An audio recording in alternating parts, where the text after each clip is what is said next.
Wel, fel wedi dweud yn barod, bore yma fe ddechreuwn ni ar gyfres o astudiaethau ar fywyd Abraham. Nawr, does dim testyn, adnod na phenod o ran hynny gyda fi y bore yma. Yn hytrach cyflwyniad fydd y neges y bore yma i'r astudiaethau sydd gobeithio o'n blaen ni. Os ych chi moyn adnod yn destun, mae rhai bobl, mae rhaid yn nhw gael adnod. Felly dyma'r adnod i chi. Hebreaid 11 adnod 8.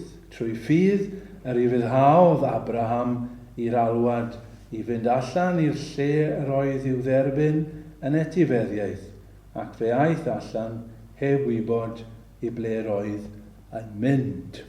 Ond fel fi'n dweud, y bore yma rydw i am gyflwyno y mater, a rydw i am ofyn ac ateb cwestiwn syml, a dyma'r cwestiwn, pam astudio bywyd Abraham? Digon syml, pam astudio bywyd Abraham gyda'n gilydd? Pam bydde fe'n bwysig i ni y bore yma ac yn werthfawr i ni a dros yr wythnosau nesaf i astudio dyn yma a'i fywyd. Ac yn syml iawn y bore yma rydw i am gynnig dau ateb i'r cwestiwn. Ac fe awn ni'n syth at yr ateb cyntaf. A'r ateb cyntaf i'r cwestiwn, pam astudio bywyd Abraham, oherwydd i gyfraniad e. Oherwydd i gyfraniad e. Heb unrhyw amheuaeth, mae Abraham yn un o'r pobl mwyaf arwyddocaol a dylanwadol sydd wedi bod yn hanes y byd.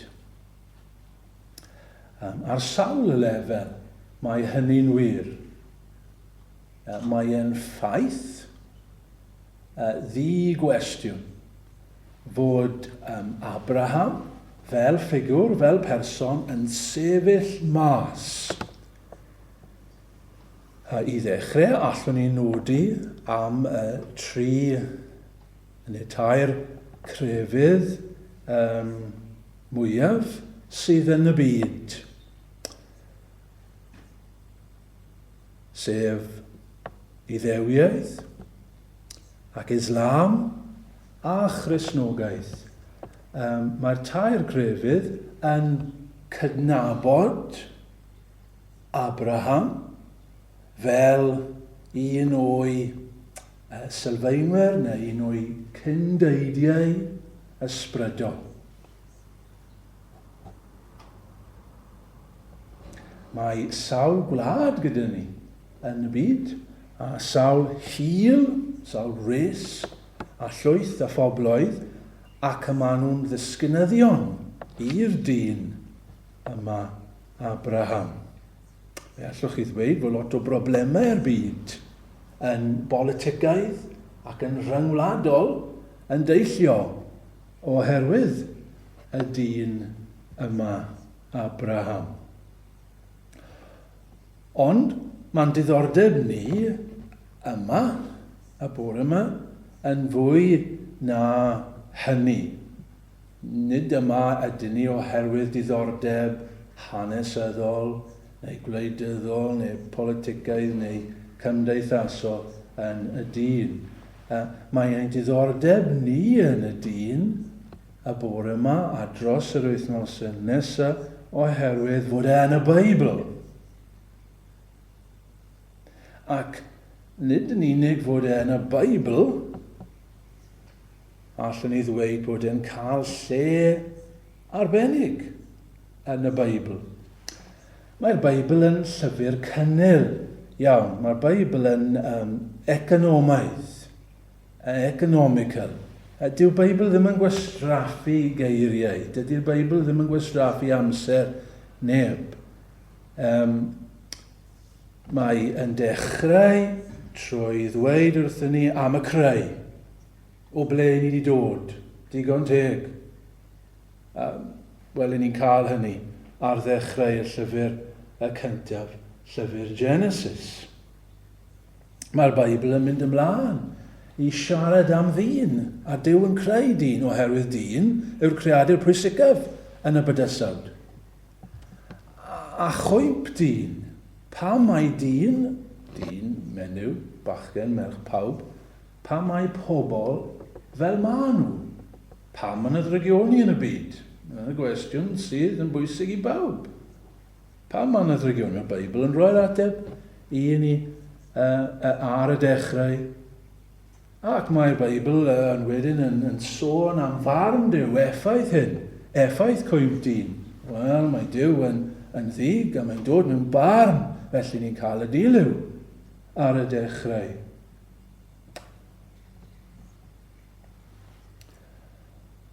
Un ar 10 pennod mae'r Beibl yn rhoi i'r pethau hynny.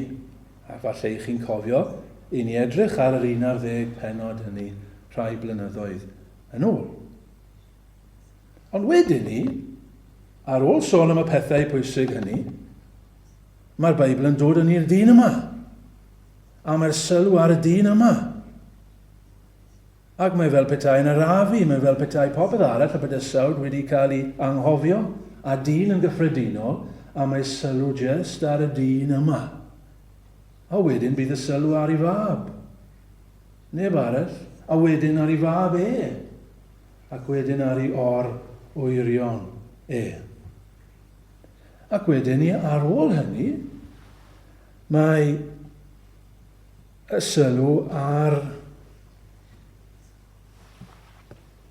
y genedl sydd yn deillio o'r dynion hynny. O ddisgynyddion Abraham. Mae yna 1 ar 10 pennod yn y Beibl ar gyfer y creu, cwymp dyn, barn Duw a'r ddyn. Ac wedyn mae'r 13 pennod nesaf yn canolbwyntio ar y dyn yma a'i fywyd e. Ac ar ôl hynny, hyd yn oed ar ôl i'r dyn farw, mae'r Hen Testament yn cyfeirio nhw at y fe yn aml. Mae yna 40 cyfeiriad at Abraham yng ngweddill yr Hen Testament ar ôl iddo fe farw. Salmau, y proffwydi, Duw yn dod at y bobl ac yn sôn mai fe yw Duw Abraham. A wedyn ni mewn i'r Testament Newydd. A dyna sydd mae angen i lot o bobl ddeall a dysgu a Christnogion. Mewn i'r Testament Newydd. Dydy'r Testament Newydd ddim yn anghofio Abraham. Mae'n cael lle amlwg yn y Testament Newydd. Wy'n credu, oedd rhywun yn dweud, fod yna 75 cyfeiriad at Abraham yn y Testament Newydd. Mae yna benodau yn cael ei neilltuo. Siŵr bod chi'n gallu meddwl am rai. Rhufeiniaid 4. Mae Rhufeiniaid 4 i gyd am Abraham. Galatiaid, sôn am Abraham. Y benod a ddarllenysu, mae yna chunk mawr fyna am ffydd Abraham. Mae'n canolbwyntio ar Abraham, lot ohono fe, arno fe. Mae'n cael lle amlwg. Mae'n ddyn pwysig yn y Beibl. Mae eisiau chi ddeall hynny. Ond fe gallwn ni fynd ymellach na hynny hefyd. Ac yn bwysicach na hynny i gyfraniad e. Nid yn unig mae e'n amlwg yn y Beibl. Gwndewch ar ein nid yn unig mae'n amlwg, nid yn unig mae'n person bwysig yn y Beibl. Mae'n allweddol yn y Beibl. Hynny yw, mae rhywbeth unigryw am y dyn yma. Mae yna rhywbeth holl bwysig am y dyn yma. A hynny oherwydd I le yn trefn y cadw. Nawr rhaid chi dechrau poeni. Beth yn y byd? Mae hyn yn meddwl, geiriau mawr yma.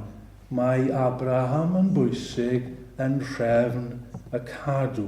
Yn hynllun Duw I achub y byd, mae Abraham yn allweddol.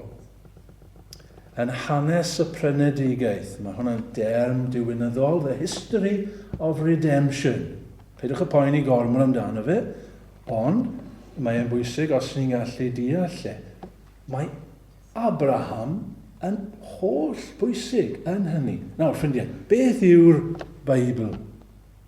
Beth yw'r Beibl?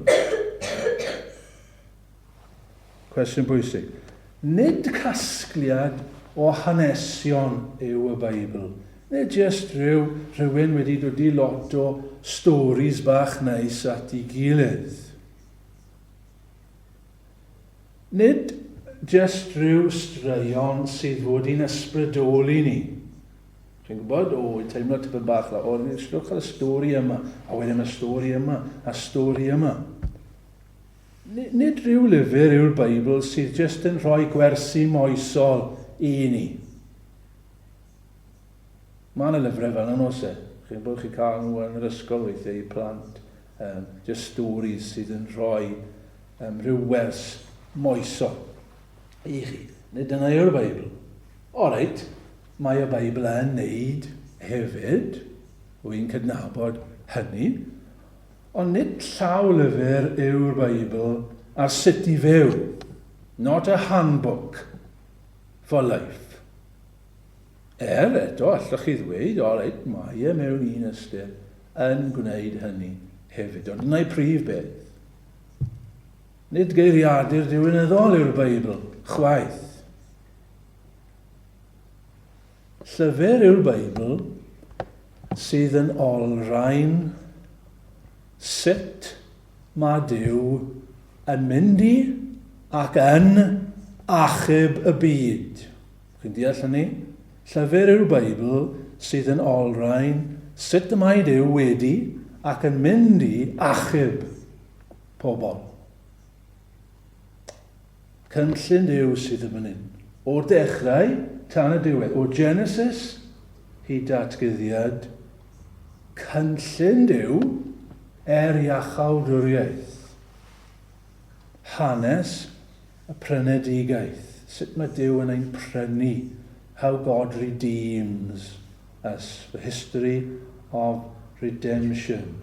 Nawr, os ych chi'n Gristion y bore yma, fe fydd diddordeb gyda chi yn hyn.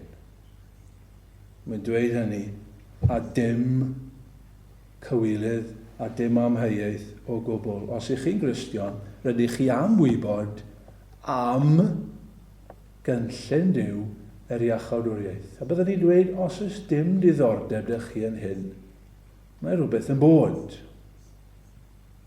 Naill ai ydych chi ddim yn Gristion, neu mae pethau yn eitha tlawd arnoch chi yn ysbrydol ar hyn o bryd. Byddai fod diddordeb gyda ni yng nghynllun Duw. Dyma'r peth pwysica. Sut mae Duw yn mynd I achub y byd, ac felly fi. Os ydyn ni am fod yn Gristnogion y bore yma, wel, dyma ni, mae'n bwysig bod ni'n deall hyn. Ac felly, mae Abraham yn holl bwysig. Mae'n allweddol yn hyn. Mae rhywun wedi dweud fod y Beibl yn ddrama mewn 3 act. Chi'n gwybod chi cael drama, wedyn mae act 1, act 2, act 3. A mae rhywun wedi dweud fod y Beibl fel hynny, 3 act. Yr act cyntaf, Duw yn creu y byd. Ni'n cael hynny, ydyn ni. Duw yn creu y byd trwy just dweud, popeth yn dda iawn. Yr ail act, cwymp dyn. Duw yn rhoi ar yr ardd, ac yn rhoi ar brawf, ond methu. Fe welson ni hynny yn dofo pan yn astudio dechreuadau Genesis. Mae dyn yn methu. Dyna'r ail act.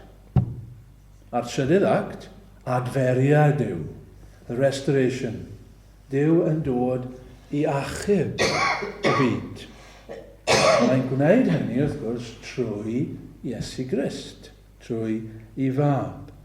Ond, ble mae act 1? Duw yn creu. Chi'n dweud yn syth, Genesis 1. Da iawn. Genesis 1, Duw yn creu y byd. Act 2, ble mae hwnna yn y Beibl?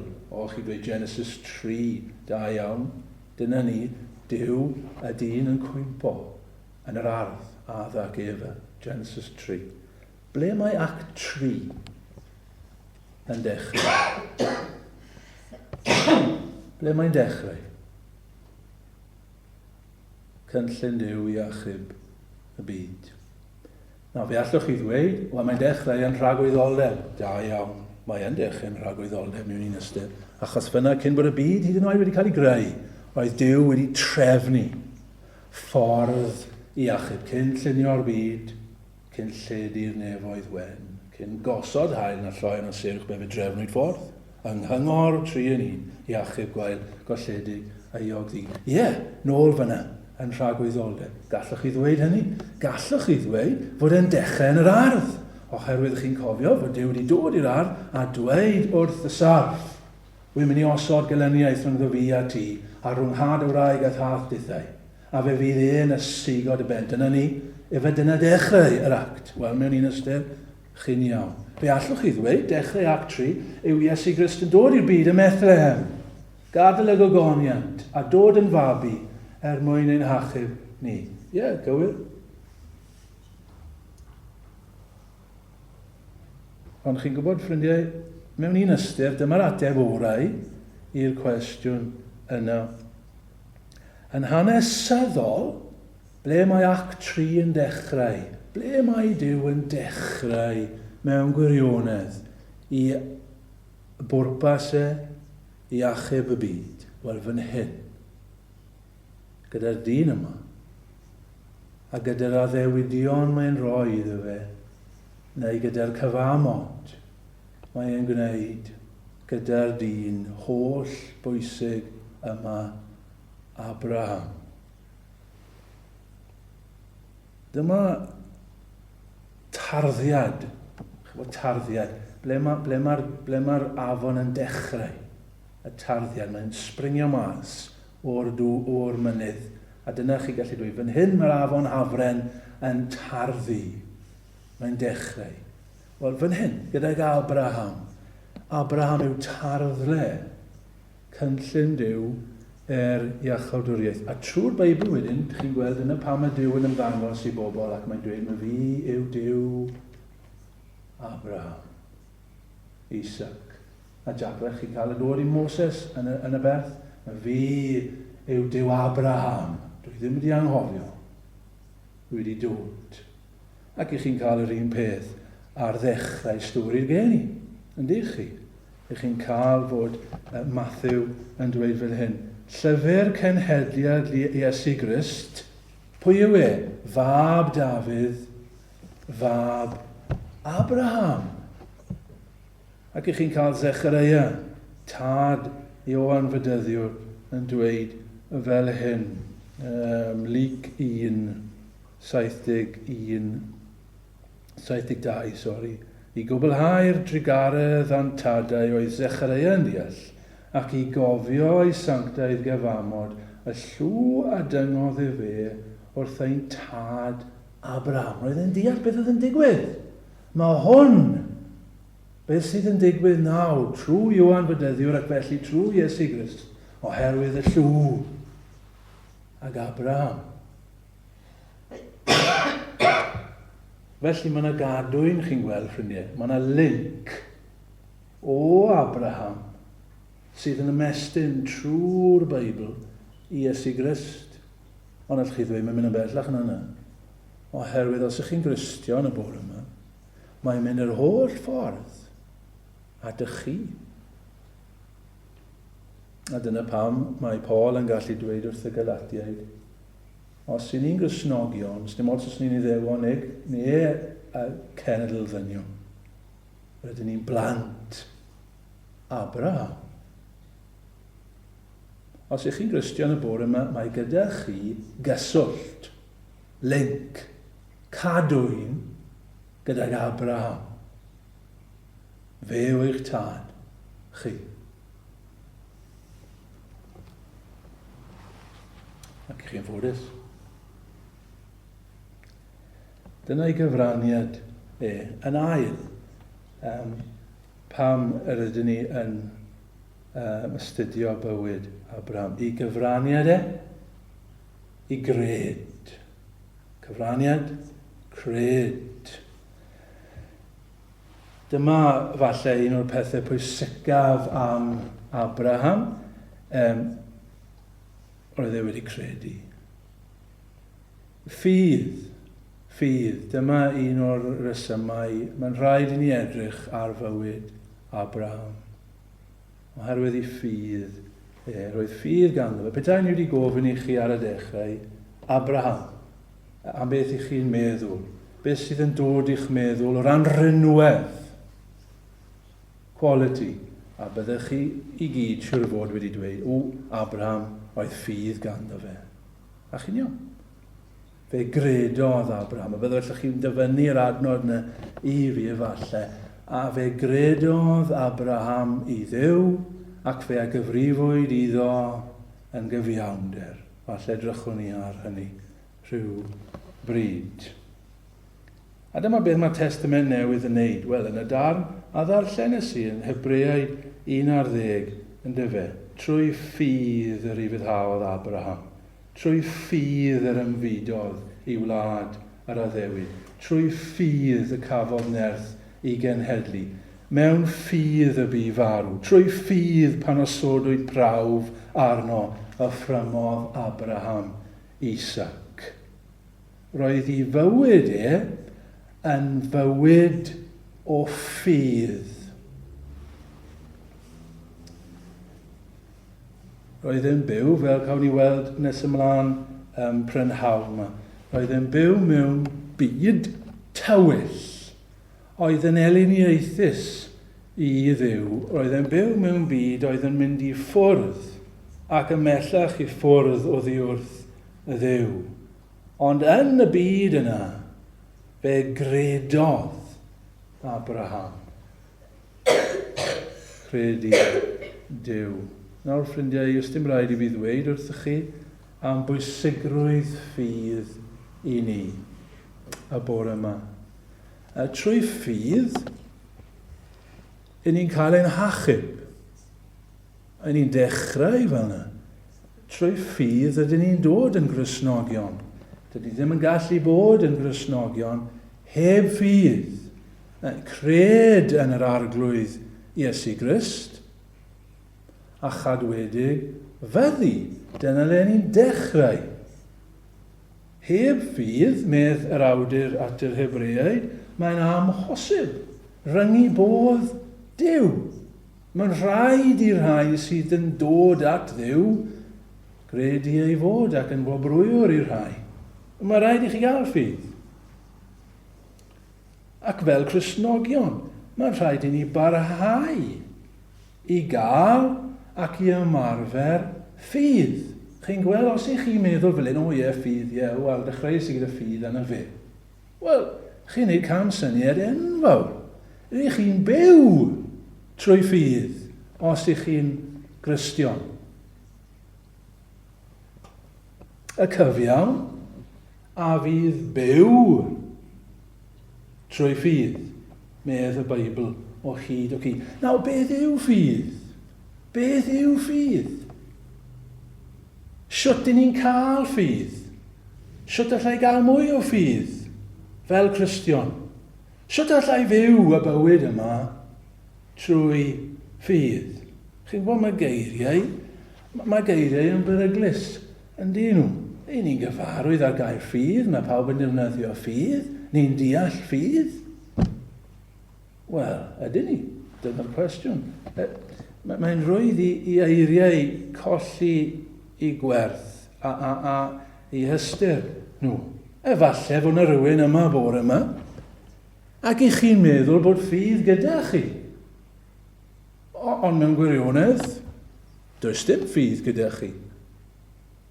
Efallai fod yna rhywun yma bore yma, ac i chi meddwl bod dim ffydd gyda chi. Ond mewn gwirionedd mae ffydd gyda chi.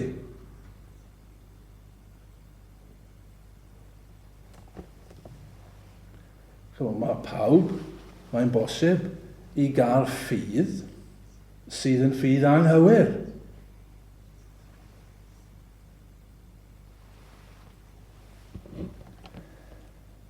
A mae'n bosib i gael ffydd, a mae'n beryglus i gael y ffydd yna.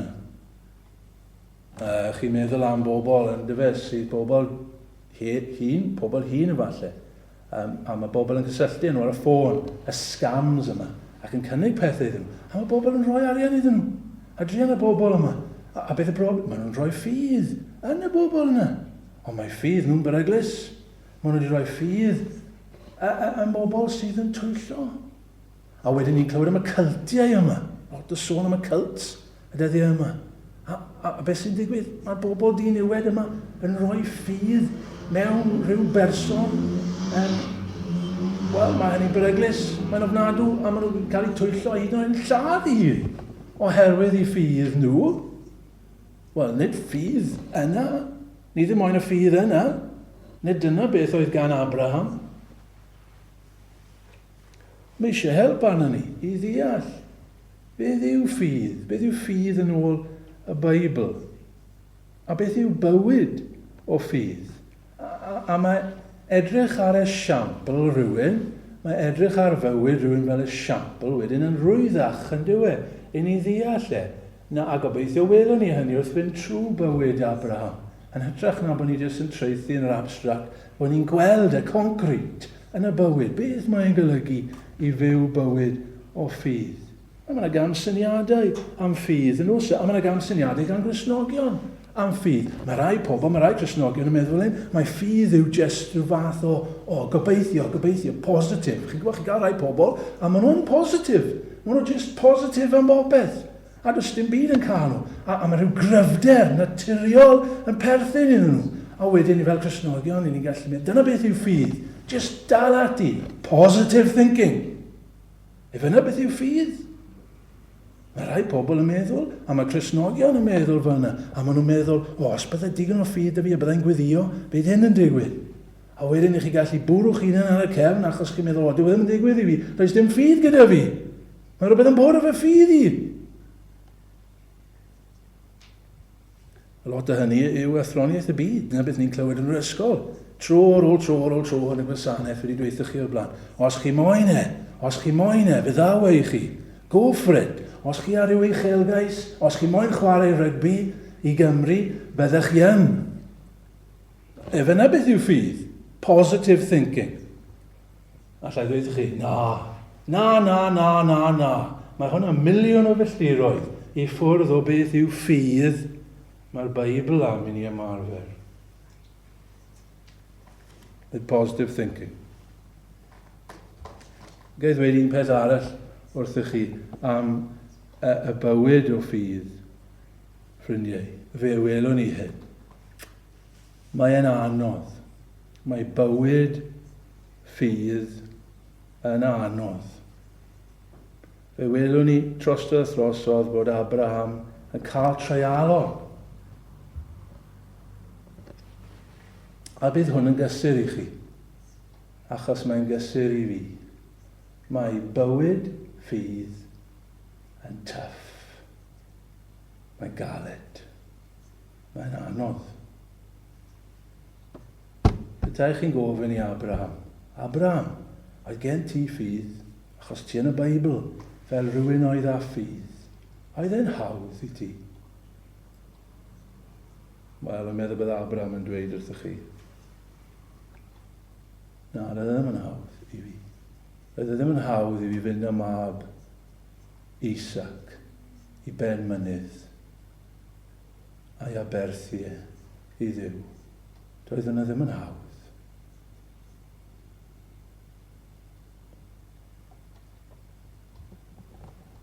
Weithiau mae'n ffydd ni'n wan, weithiau mae'n ffydd ni'n fach. Ni'n goffa dweud gyda'r ddisgyblion, cynydda ein ffydd ni. Weithiau mae ffydd yn cael ei brofi. A weithiau, ffrindiau, a fe welwn ni hyn gyda Abraham, weithiau ni'n methu.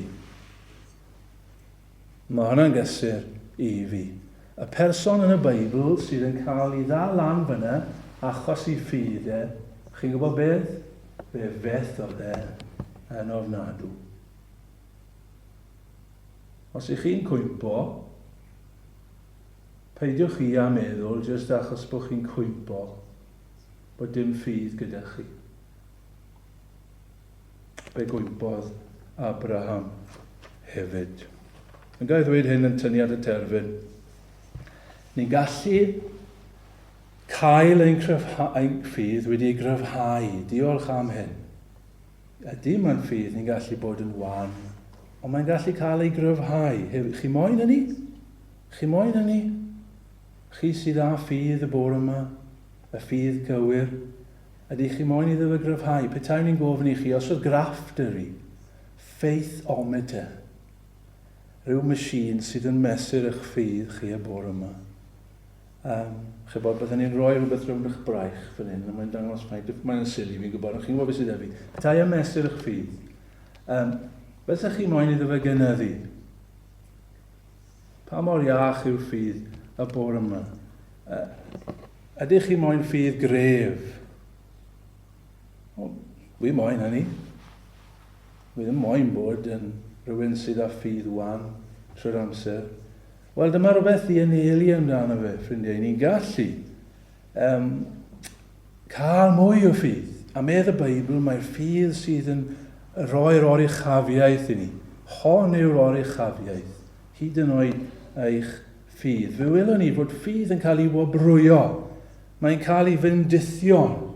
Fe fyddwn ni'n clywed pethau. Fe fyddwn ni'n gweld pethau newydd. Fe Dyw yn profi, yn rhoi prof o'i hun i ni. Fe fyddwn ni'n profi Dyw. Fe fyddwn ni'n gwneud pethau nad roeddwn ni'n meddwl oedd yn bosib o'r blaen. Fe fyddwn ni'n cerdded ar y dŵr fel Pedr trwy ffydd yn cadw lygad yr arglwydd yn cerdded ar y dŵr. Mae Abraham yn gwneud pethau sydd i weld yn amosib achos roedd ei ffydd yn cael ei gryfhau. A beth oedd y peth gorau? Wel, wedi cyfeirio ato fe. Wrth i ni cryfhau ein ffydd, mae Dyw ei hun yn ymddiried yn ni'n fwy. Mae Dyw yn dod ato ni. Mae Dyw yn cymdeithasu â ni. Chi'n cofio beth mae Iago yn dweud am Abraham, yndi chi? A chyflawnwyd yr ysgrythyr yr hon sydd yn dywedyd, credodd Abraham i Dduw, a chyfrifwyd iddo'n gyfiawnder, chyfaill Dyw. Y galwyd ef, cyfaill Dyw. Oedd Abraham yn gyfaill. Mae eisiau cyfeillio ar yn un o se. Ni'n hoffi ffrindiau. Rhywun ni'n gallu siarad ag e. Rhywun sydd yn rannu. Rhywun ni ddim yn gofio poeni. Beth ni'n dweud wrth nhw. Cyfaill. A roedd Abraham yn gyfaill Dyw. Ni? Ni'n gallu fod yn gyfeillion Dyw. Meddyliwch am hynny heddi. Chi'n gallu bod yn gyfaill Dyw. Wel, beth yw ffydd? A byddwn ni'n dod nôl at hyn. Ond mae rhaid i fi sôn cyn gorffen. Ydoes e? Beth yw ffydd? Beth yw ffydd? Fi wedi sôn am beth dyw e ddim, a fi wedi sôn am pethau eraill. Ond beth yw ffydd? Yn syml ffrindiau. Rhag ofon, bod chi ddim yn cael un neges arall yn y gyfres. Beth yw ffydd? Credu gair Dyw. Dyna fe. Credu gair Dyw. Mae Dyw yn dweud rhywbeth, chi'n credu. Os dyw Dyw ddim wedi dweud chi ddim yn mynd i credu. Fe welwn ni fod Dyw yn rhoi addewidion i Abraham. Mae Dyw yn rhoi addewidion i ni. Mae'n anodd o pethau. A mae ffydd yn pwyso ar hynny. Derbyn yr addewidion. Credu'r addewidion. Ffydd Beiblaidd yw i fyddhau i Dduw. Fe fyddwn ni'n gweld fod Dyw wedi dod at Abraham a dweud wrtho fe i adael.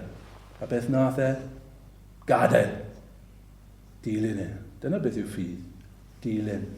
Dilyn Iesu Grist. Mynd. Mynd ble mae'n dweud wrthych chi. Mynd. Gadael. I fyddhau. Pam mae'n bwysig ein bod ni yn astudio bywyd Abraham? Un, oherwydd ei gyfraniad e, mae'n allweddol yn ffordd Duw i'n hachub ni. Gobeithio fod diddordeb ydych chi i glywed am hynny. Pam mae'n bwysig? Oherwydd ei gred e, oherwydd ei ffydd e.